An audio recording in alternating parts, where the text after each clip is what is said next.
शांति। ओम शांति। हम सभी संगम युग पर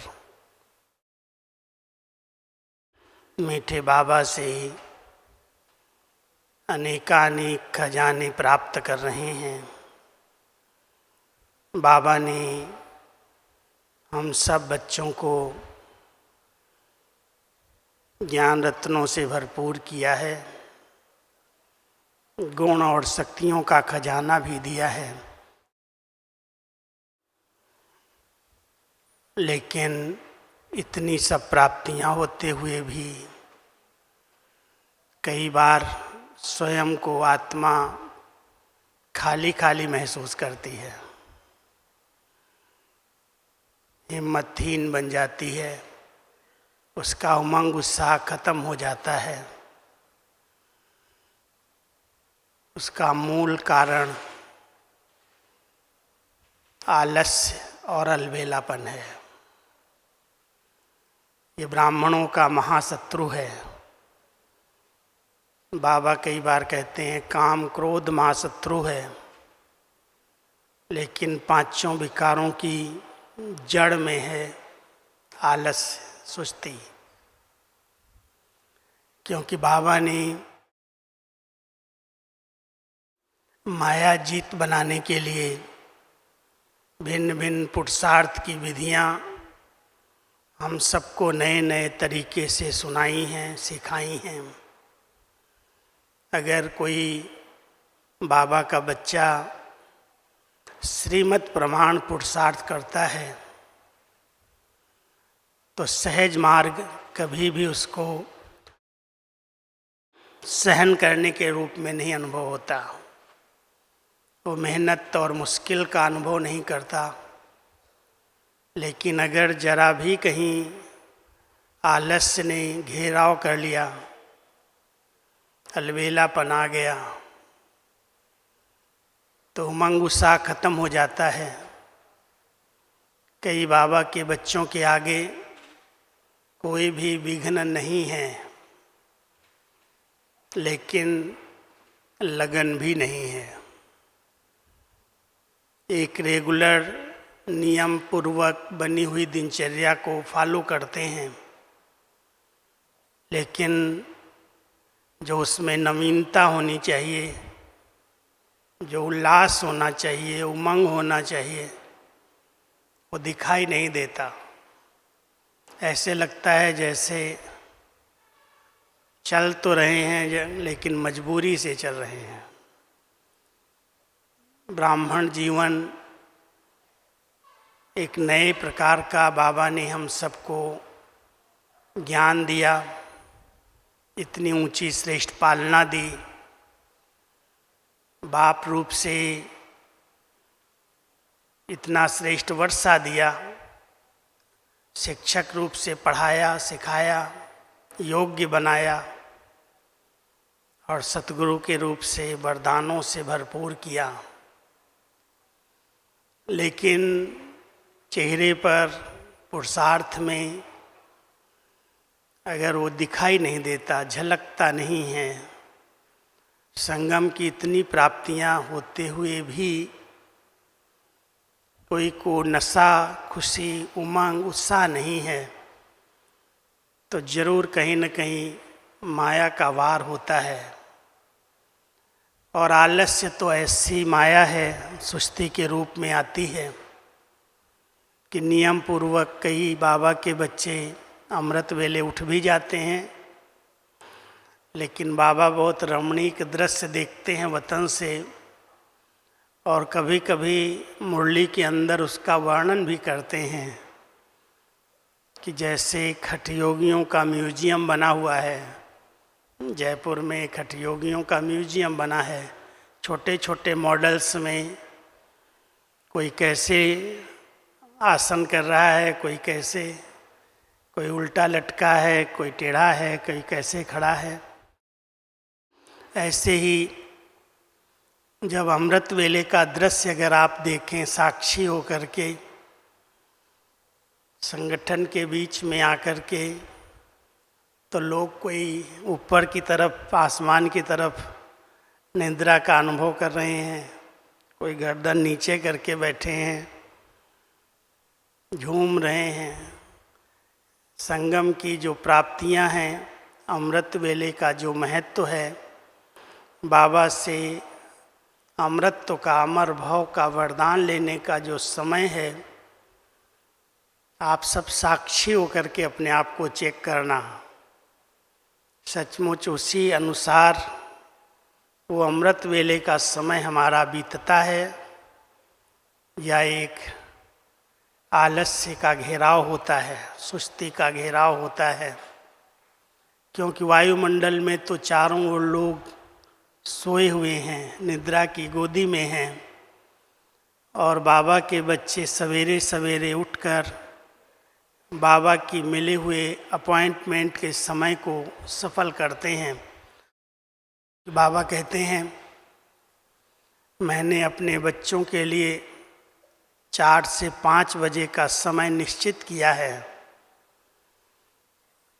और उस निश्चित समय में किस प्रकार की हमारी स्थिति रहती है, क्या सचमुच वो योग के गहरे अनुभव होते हैं। नए नए ढंग से हम योग करते हैं, प्रयोग करते हैं, या एक नियम का पालन करते हैं, और वो नियम का पालन करते करते एकदम नींद का घेराव, सुस्ती आती है, थकावट का अनुभव होता है, जो प्राप्तियां होनी चाहिए उससे आत्मा वंचित हो जाती है। कई बाबा के बच्चे मुरली क्लास में भी समय पर आते हैं, नोट्स भी लेने की आदत होती है, डायरी भी होती है, पेन भी होता है, लेकिन चलते चलते लिखने की बजाय लंबी लाइन लग जाती है। कारण है आलस्य, सुस्ती। ये सुस्ती कोई भी प्रकार से अगर ब्राह्मणों ने नहीं खत्म कर पाई, उमंग उत्साह में नहीं रहे, तो कमाई से हमें वंचित कर देती है।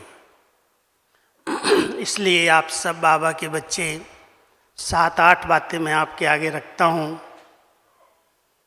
बाबा कहते हैं, जब बच्चों के ऊपर जवाबदारी आती है, जिम्मेवारियाँ होती हैं, तो उन्हें सुस्ती नहीं आती, क्योंकि बहुत बड़ी रचना है, बहुत बड़ा कार्य बाबा ने हम सभी ब्राह्मण बच्चों को दिया है। विश्व परिवर्तन के महान कार्य के लिए बाबा ने अपने बच्चों को सहयोगी बनाया। उसमें भी स्वयं परिवर्तन के साथ साथ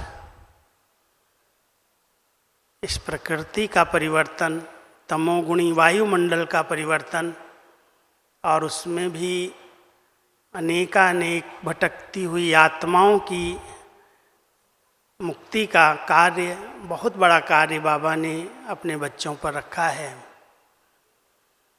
हम सबको अपने कार्य की स्मृतियाँ अगर रहती हैं तो जिम्मेवारी आलस्य को भगा देती है। इसलिए सभी, कोई भी अपने आप को छोटा नहीं समझना, नया नहीं समझना, लेकिन बाबा के बच्चे बने। बाबा ने एक बहुत बड़ा कार्य, बहुत बड़ी उम्मीदें हम बच्चों में रखी हैं।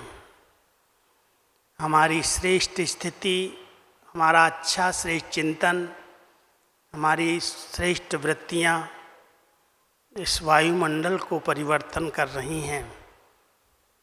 इसलिए जैसे हमारे बाबा ने, ब्रह्मा बाबा ने रात को जाग जाग करके इतनी बड़ी उम्र में, कई बार बाबा की साकार मुरलियों में सुनते हैं कि बाबा रात भर जग करके बच्चों को सकाश देते हैं, बच्चों को सर्च लाइट देते हैं, बच्चों को करंट देते हैं।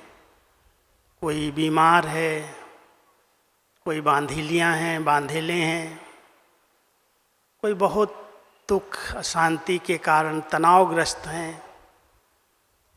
कई तो बाबा के बच्चे बाबा को मिले भी नहीं हैं, देखा भी नहीं है, लेकिन ज्ञान में आ गए, बहुत प्यार से बाबा बाबा बाबा दिल से कहते हैं, तो वहाँ याद करते अपने अपने स्थान पर, और यहाँ बाबा की नींद फिट जाती है। बाबा बहुत बैठ करके एकदम तपस्वी स्वरूप से उन बच्चों को इमर्ज करते, उनको सर्च लाइट देते, कहाँ वो नींद चली जाती। इतनी बड़ी आयु में कई बार बाबा बिस्तर पर लेट करके टांग पर टांग चढ़ा करके साकार रूप में ऐसे विष्णु की तरह लेटे हुए हैं, विचार सागर मंथन कर रहे हैं और बच्चों को सकाश दे रहे हैं, शक्ति दे रहे हैं। कहाँ नींद आती है, भाग जाती है अपने आप। लेकिन ये महसूसता रहती है कि हम कितनी बड़ी जवाबदार आत्माएं हैं। कलयुगी दुनिया के अंदर कितने दुख, कितनी प्रकार की अशांति बढ़ रही है। चारों तरफ जब इतना हाहाकार का वातावरण बनता जा रहा है, ऐसे समय पर बाबा ने अपने सहयोगी भुजाओं को तैयार किया है। आप सभी कौन हैं? ऐसी सहयोगी भुजाएं हैं ना। समझते हैं कि बाबा ने विश्व परिवर्तन का महान कार्य खुद तो कर ही रहे हैं, लेकिन अपने बच्चों को हमें निमित्त बनाया है। बाबा कहते, आप बच्चे मेरे राइट हैंड भुजाएं हो, आपको दुखियों पर रहम करना है। रहम करो माँ बाप हमारे, गीत गाते हैं ना। अब वो समय आ गया, और ऐसे समय पर आलस्य और अलबेलापन कहाँ से आएगा? क्योंकि अलबेलापन ऐसी चीज़ है जो एक सुस्ती का ही दूसरा रूप है। भाषा क्या होती है? कर लेंगे, हो जाएगा, कौन अभी बन गया है। बाबा कई बार कह देते हैं कि माला तो 8 की ही बननी है, बाकी तो सबको नंबरवार सजाएं खानी है। बाबा की ही बातें बाबा को ही सुनाना शुरू कर देते। ये अलबेलापन है। जो तीव्र पुरुषार्थी बच्चे हैं वो कभी भी कोई भी कार्य, कोई भी सेवा कल के ऊपर नहीं छोड़ते। जो करना है वो अब करना है, कर लेंगे, हो जाएगा, ये सबसे बड़ा आलस्य है। हम सब इस समय, वर्तमान समय, कोई भी कार्य को पेंडिंग न रखें। मुझे अपनी डिपार्टमेंट में ये बहुत कुछ सीखने को मिला है, क्योंकि आप सब जानते हो कि पूरे विश्व का ब्राह्मण परिवार की पढ़ाई का सोर्स मुरली है, और वो मुरली डिपार्टमेंट की प्रथम सेवा, पहली सेवा तैयार करने की, भेजने की, उसमें सेटिंग करने की, वरदान, स्लोगन, अव्यक्ति, सारे बहुत सारी बातें जो भी देखते हो, पढ़ते हो, उसके लिए बाबा ने निमित्त रखा। और उसमें भी एक साथ पूरा विश्व उसी दिन उसी रूप में बाबा के महावाक्य सुने। जो मधुबन में मुरली सवेरे सुनते हैं, वो एक गांव में बैठा हुआ, एक विश्व के कोने में बैठा हुआ, चिल्ली में बैठा हुआ भाई भी, बहन भी वही मुरली सुने, पढ़े। कितनी भाषाओं में ट्रांसलेशन होती है, कितने दिन पहले से सब तैयारी होती है। 3 मास पहले सारा ही होमवर्क तैयार हो जाता है। तो वो सब तैयार करके इंटरनेट पर रखना, भेजना, बाबा ने उस सेवा के निमित्त बनाया है। और मैं कहूँ, मैं तो अभी सेवा करके आया हूँ, मैं थक गया हूँ, मेरे से नहीं होगा, कल कर लेंगे, फिर कर लेंगे, तो हो जाएगा। संगठन एक हो सकता है। बहुत कुछ त्यागना पड़ता है, अलर्ट होना पड़ता है। तो आप सभी बाबा के बच्चों को अपनी जवाबदारियां स्मृति में रखनी हैं। जिस कार्य के लिए, जिस सेवा के लिए निमित्त बनाया है बाबा ने, केवल ये नहीं समझना कि मैं अपने आप को बदलने के लिए निमित्त हूँ। ठीक है, बाबा का स्लोगन बहुत अच्छा है, हम बदलेंगे तो जग बदलेगा, स्व परिवर्तन से विश्व परिवर्तन होगा।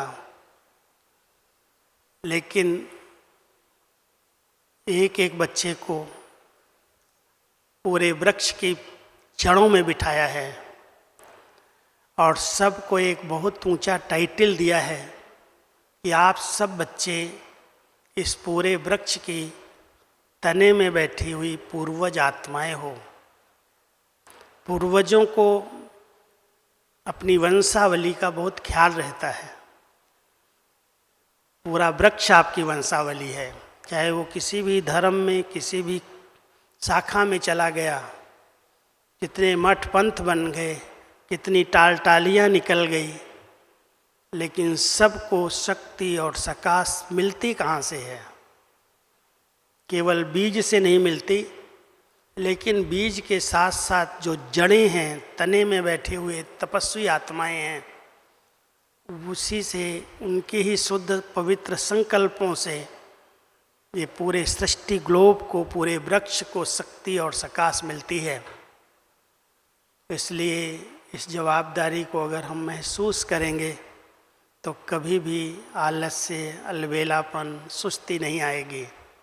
सदा उल्लास बना रहेगा कि भगवान ने हमें ये बहुत बड़ा महान कार्य दिया है।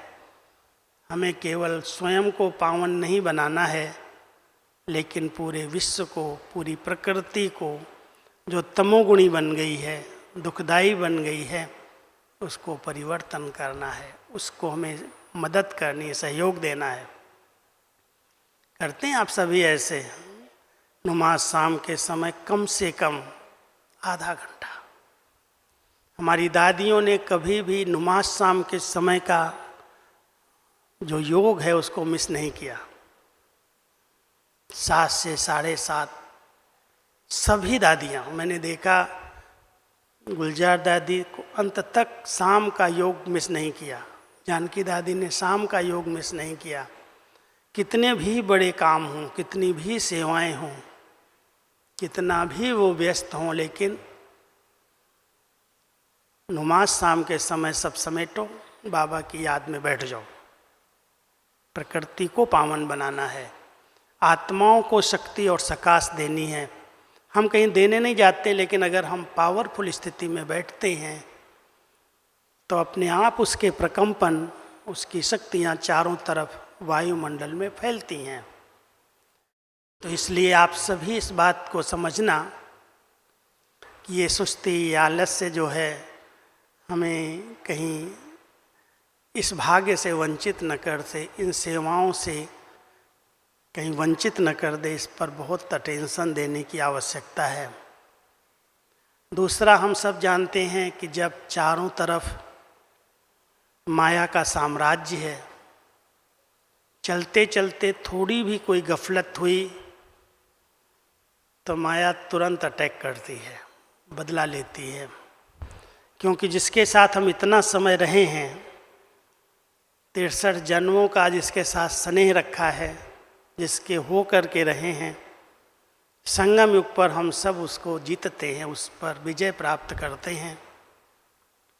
लेकिन विजयी आत्माएं अगर कहीं पर भी थोड़ा भी अलबेली हो गई, सुस्त हो गई, आलस्य आ गया, तो पहला वार माया करती है हमारे संकल्प शक्ति पर, बुद्धि की शक्ति पर। और जब मन और बुद्धि पर माया का अटैक आता है तो बुद्धि जो ठीक सोचना और निर्णय करना चाहिए, उसकी बजाय वो नेगेटिव देखना शुरू कर देती है, व्यर्थ देखना शुरू कर देती है, दूसरों के दोष दिखाई देने लगते हैं और अपने को निर्दोष समझती है। ये आलस्य का बहुत सूक्ष्म रूप है। अगर इस गहराई को किसी ब्राह्मण आत्मा ने समझ लिया, ये माया का हमारी बुद्धि पर वार हो रहा है, जो हमें अपने ब्राह्मण परिवार की विशेषताएं नहीं दिखाई देती, लेकिन उनकी कमी और कमजोरियां दिखाई देती हैं। उस पर हमारा ध्यान जाता है। हम समझते हैं इसके कारण ऐसा हो रहा है, इस भाई के कारण ऐसा हो रहा है, इस बहन के कारण ऐसा हो रहा है। लेकिन कुछ भी अगर हो रहा है तो उसका कारण हम हैं। हमारे कमज़ोर संकल्पों के कारण ये सब हो रहा है।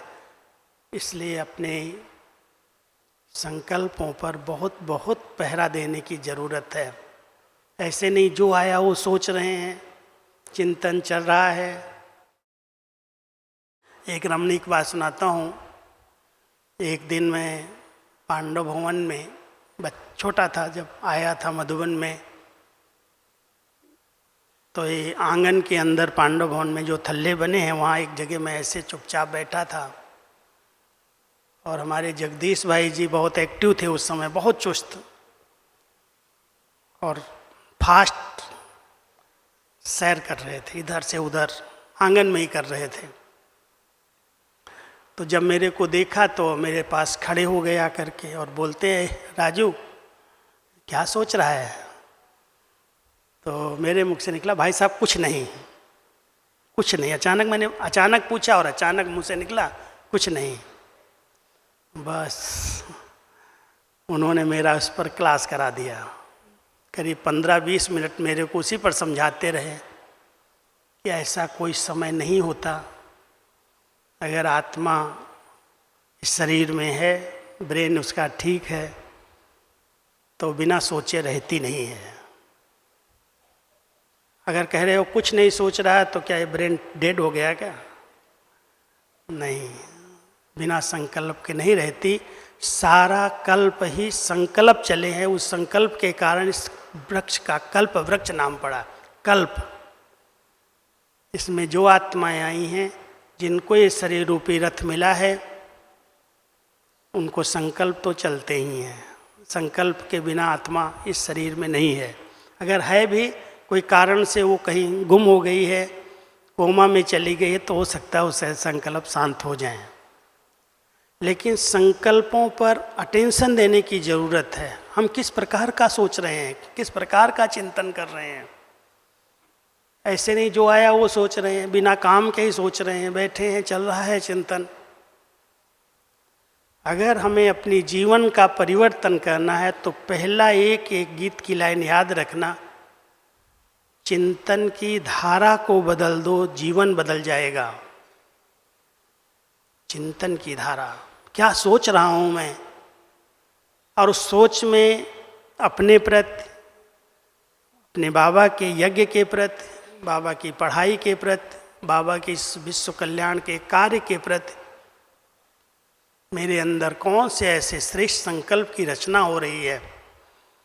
अगर कोई भी ब्राह्मण आत्मा आलस्य और अलबेलेपन से बचना चाहती है तो सबसे अच्छी विधि है श्रेष्ठ सकारात्मक चिंतन करने की कला सीख जाए।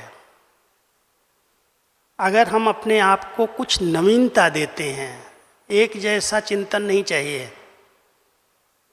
कई लोग क्लास भी एक जैसा कराते हैं, टेप जैसे चल जाती है, शुरू करेंगे जहाँ से शुरू करेंगे, स्टॉप करेंगे। अगर आप रिपीट करके या कोई कैसेट बजा करके उनकी देख लो, जिस समय वो पॉइंट उन्होंने कल कही होगी, एक मास पहले कही होगी, वही पॉइंट उसी समय निकलेगी। ये रिपीटेशन क्यों? क्या चिंतन नहीं है? अगर अच्छा चिंतन है, कुछ नवीन चिंतन है, तो आप समझना उल्लास में, उमंग उत्साह में रहने का साधन है नया नया चिंतन। नए नए ढंग से योग करो। रोज बैठ गए मैं आत्मा हूँ, मैं शांत स्वरूप हूँ, मैं प्रेम स्वरूप हूँ, रोज वही चिंतन करते करते बोर हो जाते। अभी क्या सोचना है? यही सोचना है क्या? यही योग है क्या? जबकि बाबा ने इतना योग की गहराई बताई।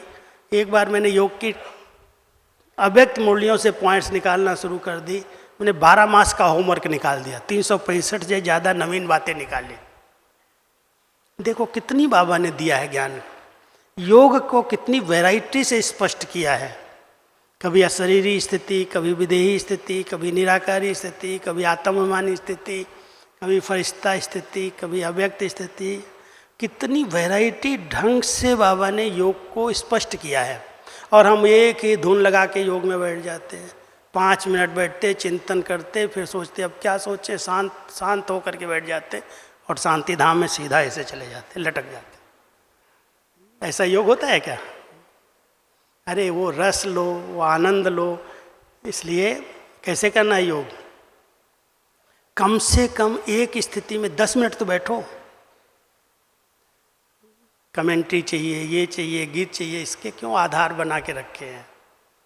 एक स्थिति में 10 मिनट। चलो हम फरिश्ता स्थिति में 10 मिनट बैठते हैं, 10 मिनट हम निराकारी स्थिति में बैठते हैं, 10 मिनट एकदम बाबा के साथ कंबाइंड होकर के साकारी स्थिति में बैठते हैं।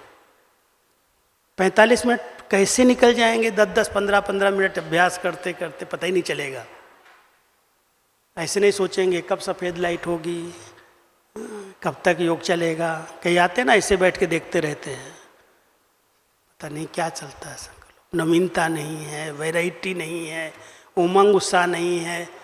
बस जैसे एक नाम बाबा देता है, लकीर के फकीर। लकीर पकड़ लिया, उसी पर चल रहे हैं बस। कुछ अपना चिंतन, अपनी अच्छी अच्छी बाबा की बातें हैं, और कुछ नया थोड़ी चिंतन करना, मनमत वाला थोड़ी करना। श्रीमत में मनमत नहीं मिक्स करना। लेकिन बाबा ने जो इतनी नवीनता से हम सबको ज्ञान दिया है, समझाया है, वैरायटी बताई है। अभी आत्मा के 7 गुण हैं। रोज शांत स्वरूप होके क्यों बैठते हो? कभी ज्ञान स्वरूप होके बैठो, कभी प्रेम स्वरूप होके बैठो, कभी आनंद स्वरूप होके बैठो, कभी सुख स्वरूप होके बैठो, कभी पवित्र स्वरूप। उसी स्वरूप में उस सागर की किरणें आ रही हैं, उस परमात्मा की किरणें ले रहे हैं, वही जा रही हैं। तो 7 दिन तो ऐसे निकल जाएगा। अगर कोई वैरायटी और नवीनता करेगा तो उसका उल्लास, उसका उमंग उत्साह सदा बढ़ा रहेगा, कायम रहेगा। और हमारी दादी जी थी ना, जानकी दादी और दादी प्रकाश मणि, दोनों को मैंने देखा। उनके अंदर वो नवीनता, वो उमंग उत्साह रहता था, जो कुछ न कुछ नया करना है, कुछ न कुछ नया करना है। रोज़ सवेरे अगर मैं मुरली के बाद दादी जी के पास न गया, कहाँ गया, किधर गया आज? सवेरे सवेरे मुरली पूरी होते ही मुझे अपने पास बुलाती, आज मुझे अमृत वेले बाबा ने ये कहा, आज मुझे ये कहा, आज मुझे ये कहा। तो मैं कभी कभी हंसते बोलता था, बाबा ट्रांस में जाती हो क्या दादी? नहीं नहीं, ट्रांस में नहीं जाती हूँ, लेकिन बाबा मुझे कह के चला जाता है, मुझे बोल के चला जाता है। इतना बाबा के साथ डायरेक्ट कनेक्शन था, जो बाबा के कमरे में अगर चली गई तो नए बाहर आके कुछ न कुछ संदेश सुनाएगी। आज बाबा ने मुझे ये कहा, आज बाबा ने मुझे ये कहा। और कहा माना करके दिखाना है, वो कहा है करना है। कैसे करना उसकी प्लानिंग करो, उसके लिए मीटिंग करो, लेकिन ये बाबा ने कहा है। एक दिन आई बाबा के कमरे से, कहती है बाबा ने कहा है बच्ची सब जगह पर 1-1 लाख का प्रोग्राम करना है, 1-1 लाख लोगों का संगठन करना है। पहला मैं गया था, मेरे को ही सुना दिया। मैं दादी हमारे प्रोग्राम में 1 लाख लोग कैसे आएंगे? ये 2003 की बात है। हमारे प्रोग्राम में 1 लाख कैसे आएंगे? हमारे यहाँ तो 5,000 आ जाएं, 3,000, 2,000 आ जाएं सभा में, बहुत बड़ी बात है। कहती क्या है, बाबा मुझे कह रहा है, तुम सोच विचार करना चाहिए। तो मैं तो कुछ कट नहीं करता था, दादी कह रही है हाँ दादी ठीक है।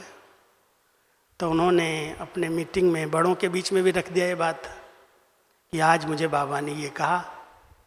तो सब वही समझाने लगे, दादी ऐसा कैसे होगा, हमारी सभा में 1 लाख कैसे आएंगे।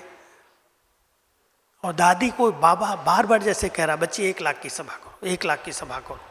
उमंग उत्साह था, नया उमंग था। तो सहला दीदी अहमदाबाद वाली कहती है, दादी आपको अगर बाबा कह रहा है तो मैं करूँगी, मैं पहले करूँगी।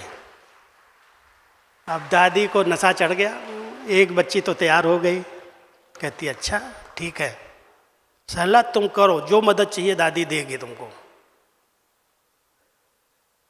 और उन्होंने इतना बड़ा प्रोग्राम किया, जो पहली सभा में 2 लाख से भी अधिक लोग आए। कोई बाहर का नहीं था, ऐसे नहीं कोई एक्ट्रेस को खड़ा कर दिया, कोई ऐसे प्रतिष्ठित लोगों को, केवल 3 दादियां मंच पर थी, दादी गुलजार, दादी जानकी, दादी प्रकाश मणि। 3 दादियों ने भाषण किया और कोई 4था व्यक्ति नहीं था।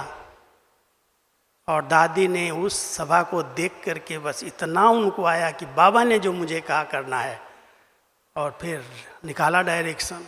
रोज़ नया, इस शहर में होना चाहिए, इस शहर में होना चाहिए, इस शहर में होना चाहिए। लास्ट में 2 बहनों के लिए कहती, नहीं दादी मेरे से नहीं होगा, बहुत खर्चा होगा, ये होगा वो होगा। दादी मेरे को बुला के कहती, इधर बैठ मेरे साथ, उस दादी को तुम फ़ोन कर। ठीक है, उमंग उत्साह देखो कितना उमंग उत्साह। जब मैंने बोला कि दादी जी आपको कह रही हैं कि यहाँ पर एक मेगा प्रोग्राम होना चाहिए, दादी आपको करना है, दादी का बहुत उमंग है आपके लिए। अरे दादी तो बोलती है, दादी को क्या पता है। वो दादी मेरे साथ बैठी सुन रही है। दादी ने फ़ोन हाथ में लिया, ए क्या सोचती है, बैंक में इतना रखा है क्या करेगी, शरीर छूट जाएगा फिर क्या सफल हो जाएगा। अरे इतना दादी ने उसको प्यार से महिमा करके, अरे तुम क्या नहीं कर सकती, करना ही है, और तुम नहीं करेगी वो दादी करेगी आकर के। ये उमंग उत्साह था। और सचमुच 1-1.5 लाख के प्रोग्राम मैं समझता हूँ कोई भी बड़ी सिटी नहीं छूटी होगी उस समय, पूरे ही भारत के कोने कोने में हुआ। और लास्ट में क्या कहती है, एक दिन बुलाया मधुबन वालों को कि पूरे भारत ने किया है, तुम लोगों ने कुछ नहीं किया, यहाँ कम से कम 50,000 को तो बुलाओ। ये सब आबू के आजू बाजू के जितने हैं उन सबको निमंत्रण दो, सबको आना चाहिए। दादी को हंसे सब, हम कहें दादी यहाँ तो सब भील ग्रासिया रहते हैं, कौन आएगा, और 50,000 कहाँ से लाएंगे। मैं नहीं जानती, कुछ भी करो तुम लोग, सबको निमंत्रण दो मेरे नाम से। बोलो दादी तुमको बुलाती है, दादी तुमको सौगात देगी, दादी ब्रह्मा भोजन कराएगी। ये था उनका उमंग उत्साह। और सचमुच जब चारों तरफ बुलाया गया, निमंत्रण दिया गया, तो 40-45 हज़ार लोग यहाँ आ गए इसी शांतिवन में यहाँ। और दादी को क्या उमंग, क्या उत्साह, क्या आपको बताऊं। दादी बस बैठ गई, मुझे सबको अपने हाथ से सौगात देनी है।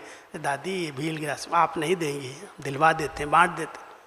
बैठी रही एकदम, मैं टोली दूंगी इनको, प्रसाद दूंगी इनको, सौगात दूंगी। ये था उमंग उत्साह। कहाँ सोचती थी, कहाँ आलस्य था। एक दिन की रमणीक बात दादी की सुनाता हूँ। एक दिन क्लास में आई मोहिनी बहन और दादी, तो दादी ने क्लास में ऐसे पूछ दिया, इस सभा में बुढ़े कितने बैठे हैं, बुजुर्ग कितने बैठे हैं। तो कोई कोई खड़े हो गए। तो दादी ने कहा नहीं, 60 साल के ऊपर जितने बैठे हैं सब खड़े हो जाओ, 60 साल के ऊपर आयु के। तो बहुत सारे लोग खड़े हो गए। 60 साल के तो बहुत होते हैं। कितने लोग बैठे हैं, हाथ उठाओ थोड़ा देखें, 60 साल से ऊपर वाले। यहाँ भी देखो, भी बहुत सारे बैठे हैं, आधे से ज़्यादा सब आए। तो दादी ने सबको बोला, अरे अच्छा ये सब बुढ़े आए हैं, बुजुर्ग आए हैं। तो मोहिनी बहन कहती है, दादी आप भी तो बुढ़ी हैं ना, आप भी खड़ी हो जाओ। क्योंकि दादी की आयु भी 70 के ऊपर थी उस समय। तो दादी कहती, मैं बुढ़ी हूँ, किसने कहा मैं बुढ़ी हूँ, मैं बुढ़ी थोड़ी हूँ, मैं जवान हूँ। बूढ़े वो हैं जिनके अंदर उमंग उत्साह नहीं है, जिनके अंदर नशा और खुशी नहीं है। मैं बूढ़ी थोड़ी हूँ। अरे इतना नशा, इतना लोगों ने ताली बजाई। दादी सदा यंग, सदा जवान रही, कभी बूढ़े अपने को समझा ही नहीं। जो बूढ़े होते हो तो बिस्तर में सोए रहते हैं, उनको उमंग उत्साह ही नहीं रहता। लेकिन बाबा ने कहा, कभी भी मेरे बच्चे ये न समझे मैं रिटायर हो गया, वानप्रस्थी हो गया। नहीं तो वानप्रस्थी तो बिस्तर पकड़ लेता। आप सब सदा ही जवान हैं, क्योंकि बाबा के तो बच्चे हैं ना, बच्चे हैं ना। अरे बच्चे बन जाओ, माया से बच जाओगे, नहीं तो माया कहीं ना कहीं सुस्त बना देगी, अलबेला बना देगी। इसलिए सभी बाबा के बच्चों को रोज नया नया युद्ध, नया नया चिंतन, नया नया उमंग उत्साह, नवीनता बहुत जरूरी है इस ब्राह्मण जीवन में। अगर किसी को सदा खुश रहना है, सदा उत्साह में रहना है, तो रोज नए ढंग का पुरुषार्थ करना, एक जैसा नहीं करना, एक जैसा चिंतन नहीं, एक जैसी बात नहीं। मुरली के सुनाने का तरीका भी नए नए ढंग से इमर्ज करो। आज बाबा ने इस ढंग से ये बात इतनी अच्छी कही है, उसकी गहराई में जाओ, उसका चिंतन करो। तो जहाँ नवीनता आ गई क्लास भी उमंग उत्साह में आ जाएगा। नहीं तो बेचारे आते हैं, मुरली सुन के चले जाते हैं, लगता है कुछ मिला ही नहीं, वही मुरली तो थी। लेकिन दादियों ने उसको इतनी नवीनता से पढ़ाई किया, इतना अच्छी तरह से स्टडी किया। कई बार दादी जान की 5-6 बार मुरली पढ़ती थी, बड़े अक्षर की बना के देते थे कॉपी। जब जाओ तो दादी के हाथ में मुरली है। एक दिन अचानक मेरे को बुला के कहती, इधर आओ, तूने ये पॉइंट कहाँ से लिखी है? ये पॉइंट आज तक मुरली में नहीं आई, नई है ऐसे बोलती है। तो मैं हंसने लगा, दादी नहीं है, नहीं मैं कहाँ से लाऊंगा, ये तो रिपीट हो रही मुरली। बोली इतने दिन मैंने पढ़ी है, अभी तक मेरी ध्यान पर ये क्यों नहीं आई?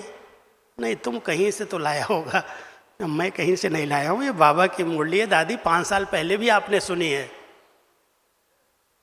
इतनी गहराई से, इतना चिंतन श्रेष्ठ करके उसको पढ़ने से उनको नवीनता लगी।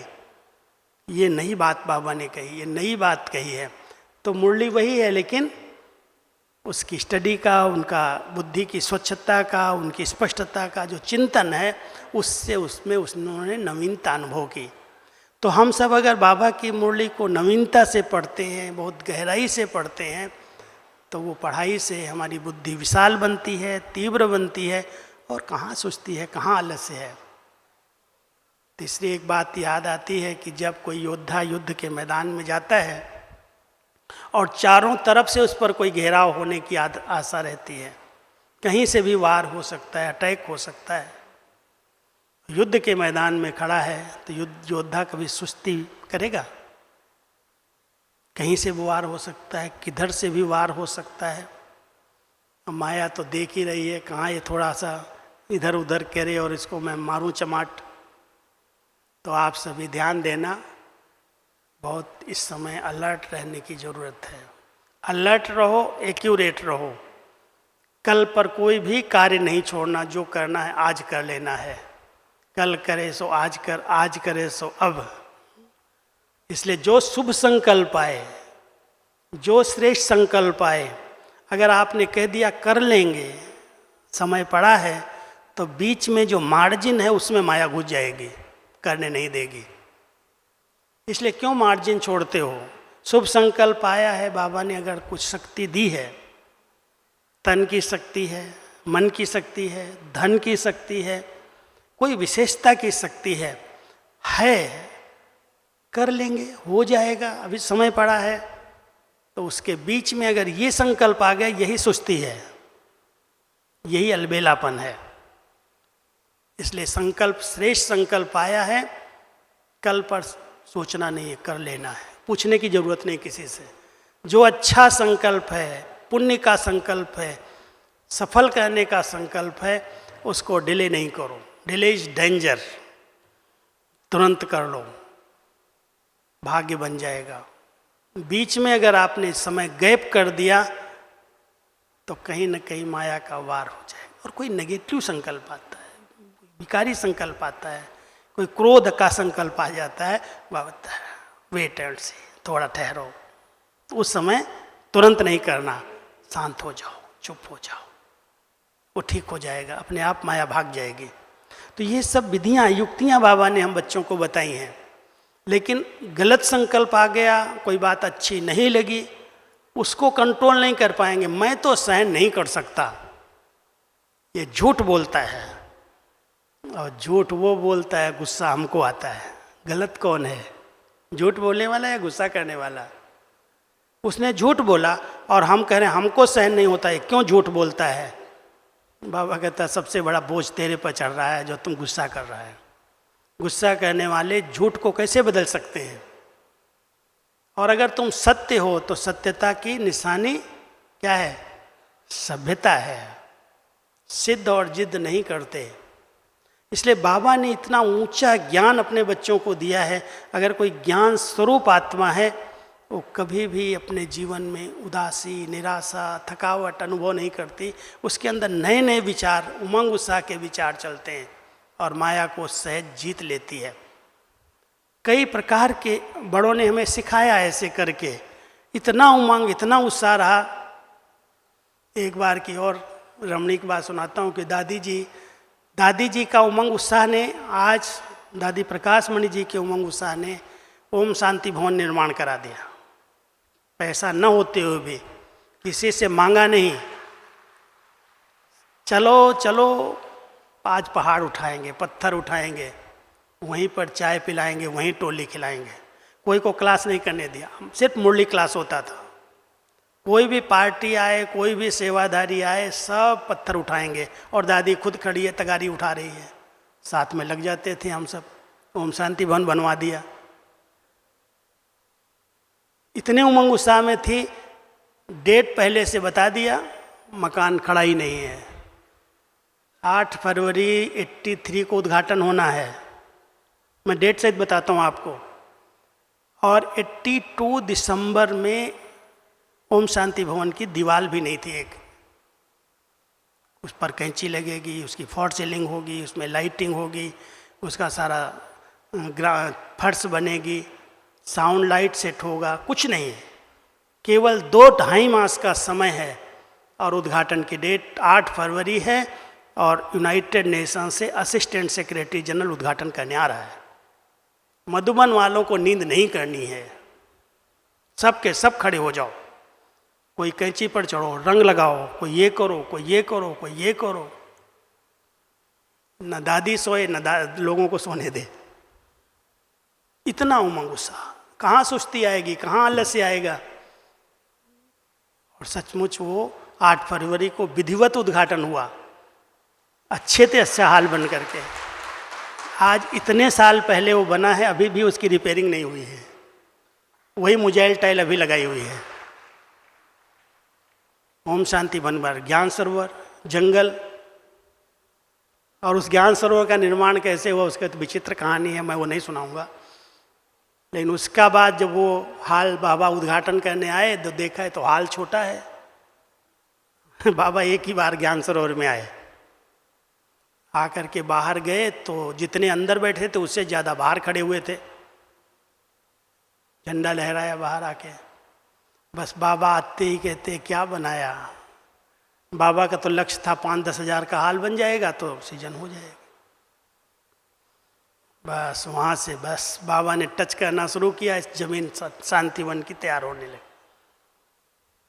ये 20 हज़ार का हाल बनवा दिया बाबा ने, और खड़े होके दादी कहे ये डेट पर बनेगा, हो जाएगा। कोई से मांगना नहीं, लेकिन एक उमंग उत्साह, ऐसी शक्ति थी, ऐसी चीज थी जो हर कार्य खुद करना और कराना सबसे। हम कोई को कह करके कुछ नहीं करा सकते, ध्यान देना। दादियों ने कभी हमसे कह करके नहीं कराया, पहले किया फिर कहा करो, जैसे मैं कर रही हूँ ऐसे तुम भी करो। कोई भी चीज़ सिखानी है तो हम सबको केवल बोल करके नहीं, कह करके नहीं, लेकिन प्रैक्टिकल करने से हम करेंगे तो हमें देख सब कर लेंगे, और जो कुछ हम करेंगे वही दूसरे फॉलो करेंगे। ये बहुत अच्छा पाठ हमारी दादी के अंदर था। उमंग उत्साह तो इतना भरपूर था। एक बार शुरू में पांडव भवन में कोयले पर खाना बनता था, कोयला ही था, लकड़ी और कोयला, गैस और ये सिस्टम नहीं था कुछ भी। तो एक हमारे भाई जी, ये भाई थे, रेलवे से रिटायर हुए थे, बुजुर्ग थे, उनका नाम था खन्ना जी, अम्बाला के थे खन्ना जी, और दादा गुरमुख, 2 बुजुर्ग भाई, और कोयले की ट्रेन चलाते थे। वो कोयले वाली ट्रेनें चलती थी पहले ज़माने में। तो रिटायर होकर के बाबा के घर में आए, कहते हम अभी सरेंडर होंगे, सेवा करेंगे यज्ञ की। क्या सेवा करेंगे? कोयले का सब हम काम करेंगे। कोयले पर ही कोयले के लड्डू बनाते थे, कोयला ही जलाते थे, कोयले की सिगरियाँ जलती थी। तो वो जा कर के धनबाद से, झारखंड से, अभी झारखंड उस समय बिहार, तो एक पूरी ट्रेन कोयले की लेकर के आ गए। पूरी ट्रेन, फुल बोगियाँ सब कोयले की ट्रेन की आ गई, और यहाँ आबू रोड में स्टेशन पर खड़ी हो गई। और वो होली के दिन थे, जैसे दिवाली पर मजदूर जाते हैं तो 15 दिन तक नहीं आते, ऐसे होली के दिन थे, और होली पर भी मजदूर सब चले गए गाँव में, घरों में। और यहाँ से स्टेशन से रोज़ नोटिस आने लगी आप अगर कल तक नहीं खाली करेंगे तो इतनी पेनल्टी लगेगी, ये होगा ये होगा। और दादी तो क्या उमंग उत्साह रहता था, पेनल्टी लगेगी, क्यों पेनल्टी देंगे। तो आ गई क्लास में मुरली सुनाने। अब मुरली सुनाते सुनाते और बस दादी ने महावीर हनुमान की कहानी सुनाना शुरू कर दिया। मुरली के पहले ही कहती है, ये एक पवन पूत था, बाल ब्रह्मचारी हनुमान। अरे लंका में लक्ष्मण को कोई तीर लग गया, उनको बचाने के लिए वैद्य ने कहा संजीवनी बूटी चाहिए, अगर एक रात में ही आ जाएगी तो ये लक्ष्मण जी जीवित हो जाएंगे, नहीं तो खत्म हो जाएंगे। कौन लाएगा वो बूटी। अब कहानी बड़े प्यार से सुना रही थी, पता नहीं क्यों सुना रही। तो सब ने, जामवंत ने हनुमान जी को खड़ा कर दिया, भाई तुम ही ला सकता है, उड़ने वाला है तुम। तो हनुमान जी वहाँ से उड़े, हिमालय पहुँच गए। कहाँ लंका और कहाँ हिमालय, संजीवनी बूटी लेने के लिए। और जब वहाँ गए तो रावण को पता चल गया कि कोई यहाँ से संजीवनी बूटी न ले जाए, तो उसने जितनी बूटियाँ थीं सब एक जैसी कर दिया कि हनुमान पहचान ही न सके कौन सी संजीवनी बूटी है। वो देखता रहा है कौन सी, पहचान बताई गई थी, वैद्य ने जो बताया था वो सब बूटियाँ एक जैसी। वो सोचता रहा, उसने पहाड़ को ही नीचे से उठा लिया, जो होगी वैद्य ले लेगा। पूरा पहाड़ उठा करके लंका से, वहाँ हिमालय से उड़ा और लंका में रातों रात पहुँच गया। क्या शक्ति थी, एक ब्रह्मचारी। और हमारे पास तो इतने बाल ब्रह्मचारी पवनपुत बैठे हैं। बस उमंग उत्साह दिलाया और उसी ढंग से बात किया और कहा एक छोटी सी ट्रेन में कोयला आया है, क्या बड़ी बात है। अरे इतने पवनपुत जाएंगे, 5 मिनट में खाली कर देंगे ट्रेन, चलो सब चलो। मुरली पूरी किया और फटाफट, एक ही ट्रक था, भेज दिया सबको। रातों रात वो हमारा दिन ही था, आए सभी, पूरी ट्रेन को खाली कर लिया। खाली करके कोयला भर भर करके पूरा पांडव वन पहुंचा दिया। यहाँ घर नहीं था, शांतिवन कुछ नहीं था। एक ही दिन रात तक सबकी शक्ल काली, कपड़े काले, पहचान में नहीं आए हैं कौन ये लोग। तो दादी देखी, अरे ये मेरे भाई, इनको ऐसा क्या हो गया, ये सब क्या हो गया। तो दादी कहती अच्छा तुम लोग लो साबुन लो, अभी अभी जाओ, सब तैयार होकर के कपड़ा चेंज करके नहा धो करके आओ, आपके साथ पिकनिक करेंगे, स्पेशल पिकनिक, और बाबा के साथ पिकनिक कराएंगे आप। क्या दादी का उमंग था। सब गए, नहा धो करके तैयार हो करके बाबा के सामने आए। बाबा आ गए सभा में, और बाबा ने क्या प्यार किया, क्या बातें किया होगा, उसकी तो बहुत सारी कहानियाँ हैं। तो मेरा कहने का भाव है कि दादियों के उमंग उत्साह से आज यज्ञ कहाँ से कहाँ पहुँचा है। उन्होंने कभी आलस्य के बस अलबेलेपन हो जाएगा कर लेंगे, कभी भी गे गे की भाषा यूज नहीं की। बाबा कहते हैं तो बच्चों की भाषा है, गे गे क्यों करते हो। इसलिए शुभ संकल्प जो आते हैं, श्रेष्ठ संकल्प जो आते हैं, स्थापना का जो इतना बड़ा कार्य है जो बाबा को हमें प्रत्यक्ष करना है, हम सब बड़े उमंग उत्साह में रहें। उमंग उत्साह है तो माया कहीं से भी नहीं आ सकती। पहले वो सुस्त बनाती है, फिर वो काम रूप में, देहमान के रूप में, अहंकार के रूप में अटैक करती है। सभी विकारों का जन्म इस आलस्य और अलबेलेपन से हो जाता है। इसलिए हम सब बाबा के बच्चे विजयी हैं, योद्धे हैं, महावीर हैं, जो भी कहें। अगर उसी नशे और सम्मान में अगर हम रहेंगे तो क्या होगा, ये माया अपने आप भाग जाएगी, विजयी बन जाएंगे। तो कभी भी कोई भी प्रकार से आलस्य और अलबेलेपन को आने नहीं देना। नहीं तो बाबा ने एक दिन 5-6 दिन पहले एक वरदान में कहा कि कई बच्चे अपनी कमजोरियों को पिल्लर लगा करके उसको और मजबूत कर लेते हैं। कौन से पिल्लर लगा लेते हैं, कौन अभी बना है, समय पड़ा है, कहते तो सब हैं, होने वाला तो वही है जो ड्रामा में है। ऐसे ऐसे कमज़ोर संकल्प लेकर के पिल्लर लगा करके अपनी कमजोरियों को और मजबूत बना देते हैं। इसलिए हम सबको विजयी बनना है ना। सभी भाई बहनें क्या समझते हो, बाबा ने अपने बच्चों को विजयी भव का वरदान दिया है। रोज अमृत वेले बाबा अपने बच्चों के मस्तक पर कौन सा तिलक लगाता है? विजयी भव। विजय आपका जन्म सिद्ध अधिकार है। कितना भी विकराल रूप हो, कितना भी कड़े से कड़ा पेपर हो, क्योंकि पेपर तो आएंगे ना। पढ़ाई है तो पेपर है, पढ़ाई नहीं हो तो पेपर नहीं होगा। हम अगर पढ़ रहे हैं तो पेपर से डरना नहीं। कभी शरीर का आएगा, कभी संस्कारों का आएगा, कभी संगठन का आएगा, कभी माया के भिन्न भिन्न रूपों का आएगा, कभी आर्थिक आएगा, कभी सामाजिक आएगा, कभी प्राकृतिक आएगा, कभी पारिवारिक, कोई भी पेपर आए। बाबा ने कहा मुझे साथी बनाओ, मैं 1000 भुजाओं वाला तुम्हारे साथ हूँ। विजय तुम्हारा जन्म सिद्ध अधिकार है, इसलिए कभी भी निराश उदास हताश नहीं होना। उदासी आई, निराशा आई, माया ने थप्पड़ लगा दिया। सदा उमंग उत्साह में रहता है, वो कहता कोई बात नहीं, नथिंग न्यू, हमने कल्प कल्प विजय पाई है और विजयी बन करके दिखाएंगे, ये है हमारा निश्चय। ठीक है, तो इस निश्चय का रोज तिलक लगाना ऐसे मस्तक पर। बाबा कई बार कहते हैं ना 3 बिंदियों का तिलक लगा लो, एक आत्मा बिंदी, एक बाबा बिंदी और एक ड्रामा में जो कुछ सीन बीत गई वो बिंदी। तो ये बिंदियों का तिलक लगाते लगाते ये तिलक लगाओ, मैं कल्प कल्प की विजयी आत्मा हूँ, विजय मेरा जन्म सिद्ध अधिकार है। माया कितना भी बड़े रूप में आ जाए, असुरासुर क्या कहते थे, इतना बड़ा मुंह खोल करके आ जाए तो भी कभी कोई बात हो ना, बड़े रूप को छोटा बना करके निकल जाओ। छोटी छोटी बातों को सोच सोच के कहीं बहुत बड़ा बना देते, वही पहाड़ बन जाता।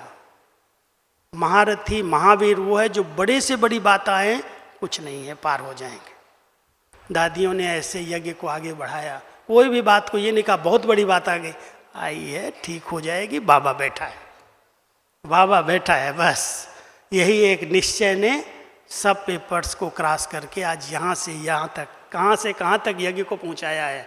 हम कहाँ पहुँच गए अभी, तो बस बाबा कहता है ना सड पंथ पर पहुँच गए, एकदम इधर से उधर पांव रखो नई दुनिया आ जाएगी, ऐसे समय पर हम पहुँचे हैं। तो इसलिए अभी अंतिम समय में ऐसे नहीं है, कई बार अंतिम समय जब आता है ना तो फिर से माया वार कर देती, तो लास्ट वार बड़ा तेज लगाती है, उससे बच के रहना और विजयी बन के दिखाना। ओके, ओम शांति।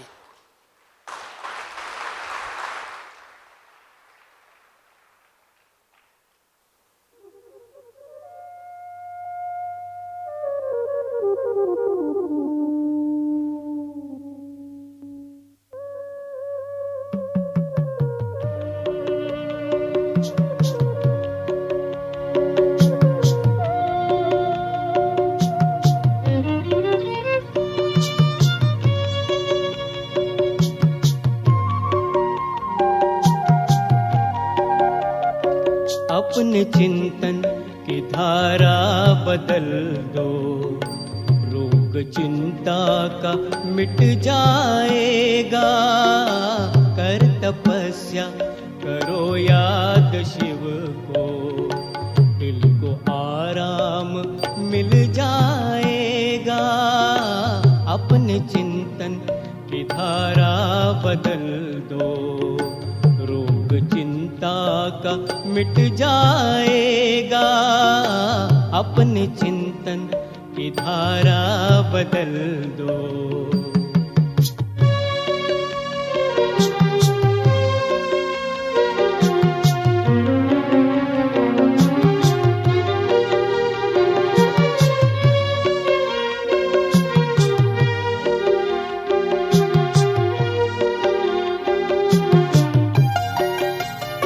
जिंदगी की इमारत बनी है, ख्याल जैसा भी तुमने किया है।